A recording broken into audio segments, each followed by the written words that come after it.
जब इंसानों ने आग का इस्तेमाल 10,000 साल पहले ही सीख लिया तो भगवान गुस्से से बौखला गए। उन्होंने अपने सहायक को तुरंत हुक्म दिया, इनकी आग बुझा दो, क्योंकि वो नहीं चाहते थे कि इंसानी सभ्यता इतनी जल्दी तरक्की करे। फिर इंसानों को सबक सिखाने के लिए भगवान ने कुछ हाथियों को छोड़ दिया जो उन्हें डराकर पहाड़ियों की तरफ भगा देते हैं। लेकिन इंसान तो इंसान है, वो फिर बाहर निकलकर डांस करने लगे और चारों ओर चिल्लाने लगे जैसे कुछ हुआ ही ना हो। ये देखकर सहायक ने भगवान को याद दिलाया, शायद बहुत टाइम से बारिश नहीं हुई है। तभी भगवान को एहसास हुआ कि अगर यूं ही चलता रहा तो इंसान शायद पूरी तरह खत्म हो जाएंगे। फिर उन्होंने सहायक को कहा, ठीक है, थोड़ी बारिश करवा दो। सहायक ने पानी की बोतल उठाई और 2 बार स्प्रे किया और रेत में अचानक जोरदार बारिश शुरू हो गई। जो इलाका अभी तक रेगिस्तान था वो एक हरे भरे ओएसिस में बदल गया। इंसान खुशी से झूमने लगे, लेकिन तभी भगवान के मन में कुछ और ही चलने लगा। उन्होंने सहायक से कहा, जाओ वो दवाई ले आओ। सहायक को समझ आ गया कि कुछ गड़बड़ होने वाली है, लेकिन भगवान के आदेश को टाल भी नहीं सकता था। वो एक खास नदी से एक जादुई दवा की बोतल लाया और रेत पर हल्का सा छिड़का। तुरंत इंसान एक एक करके जमीन पर गिरने लगे। जहर असर कर रहा था। इंसान एक्सटिंक्शन के करीब थे, लेकिन भगवान बेफिक्र होकर बैठ गए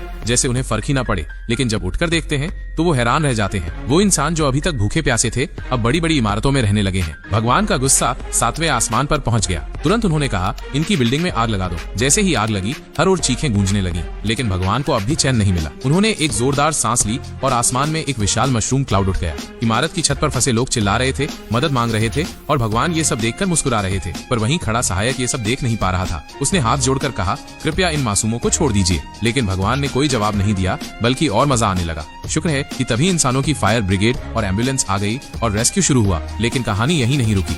भगवान ने आखिरी वार करने का आदेश दे दिया। अब सहायक खुद को रोक नहीं पाया, लेकिन आदेश के खिलाफ भी नहीं जा सकता था। वो मजबूरी में मान गया और तभी एक विशाल टॉर्नेडो उठकर शहर की ओर बढ़ने लगा। एक पल में इंसान हवा में उड़ने लगे, पूरा शहर धुएं और आग में तब्दील हो गया। जब हर गली और सड़क से इंसानों की आवाज गायब हो गई, तभी भगवान ने चैन की सांस ली और सहायक को कहा, अब टॉर्नेडो बंद कर दो।